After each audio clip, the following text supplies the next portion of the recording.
সম্ভবত আগামী মাসেই হতে পারে ভিলেজ কাউন্সিল নির্বাচন। আর এই নির্বাচনের আগ মুহূর্তে প্রত্যেকটি রাজনৈতিক দল তাদের রণকৌশল সাজাতে ব্যস্ত। তার মধ্যেই এবার কংগ্রেসও কিন্তু একটি গুরুত্বপূর্ণ ভিলেজ কমিটি নির্বাচনকে কেন্দ্র করে একটি বৈঠক করে, তারপর সাংবাদিক সম্মেলনও করে। ভিলেজ কমিটি নির্বাচন নিয়ে আজ প্রদেশ কংগ্রেস ভবনে এসটি ডিপার্টমেন্টের এই গুরুত্বপূর্ণ বৈঠকটি হয়। বৈঠকে উপস্থিত ছিলেন প্রদেশ কংগ্রেস সভাপতি আশিস কুমার সাহা, তাছাড়া উপস্থিত ছিলেন প্রদেশ কমিটির এসটি কংগ্রেসের চেয়ারম্যান শব্দ কুমার জমাতিয়া সহ অন্যান্য নেতৃত্বরা।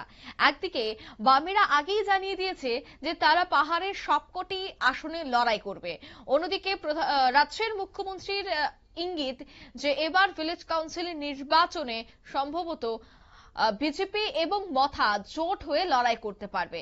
তবে কংগ্রেস কোন দিকে যেতে চলেছে, এককভাবে লড়াই করবে নাকি তাদেরও রয়েছে জোট, কোন রণকৌশলে এগোচ্ছে কংগ্রেস, এ বিষয়ে কি বললেন প্রদেশ কংগ্রেস সভাপতি আশিস কুমার সাহা, শোনাবো। তাদের বিকাশের জন্য যে পদক্ষেপগুলি গ্রহণ করেছিল, যার সত্যিকারের বাস্তবায়নের ক্ষেত্রে বর্তমান সরকার এবং রাজ্যের এডিসি প্রশাসন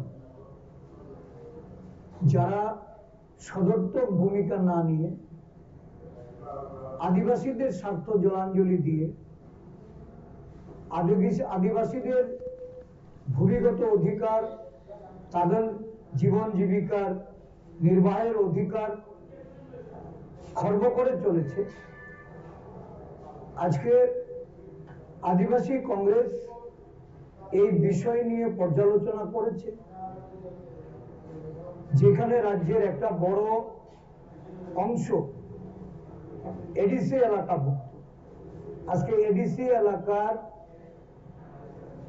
বিভিন্ন সৃষ্ট সম্পদ, ভূমি থেকে শুরু করে বিষয় আশয় সব হস্তান্তরিত হয়ে যাচ্ছে। রাজ্যের ঐতিহ্য,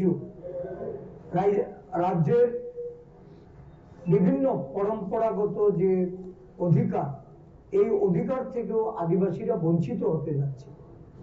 এর বিরুদ্ধে লড়াই করার লক্ষ্যে আমাদের আপনারা শুনলেন, অর্থাৎ এদিন প্রদেশ কংগ্রেসের সভাপতি আশিস কুমার সাহা তিনি কিন্তু মূলত পাহাড়ের উন্নয়নকেই হাতিয়ার করেছে। তিনি অভিযোগ করছেন যা প্রতিশ্রুতি দেওয়া হয়েছিল তার কিছুই বাস্তবায়ন হচ্ছে না। আদিবাসীরা তারা প্রতিনিয়তই নানা সমস্যার মুখে পড়ছে, রাজ্যের ঐতিহ্য সংস্কৃতি কৃষ্টি ধ্বংস হচ্ছে, উপজাতিদের ঐতিহ্য নষ্ট হচ্ছে, পাহাড়ের বর্তমান পরিস্থিতি যথেষ্ট ভয়াবহ বলে তিনি কিন্তু অভিযোগ করলেন। নিয়ে নিচ্ছি ছোট্ট একটি বিজ্ঞাপন বিরতি, সঙ্গে থাকুন।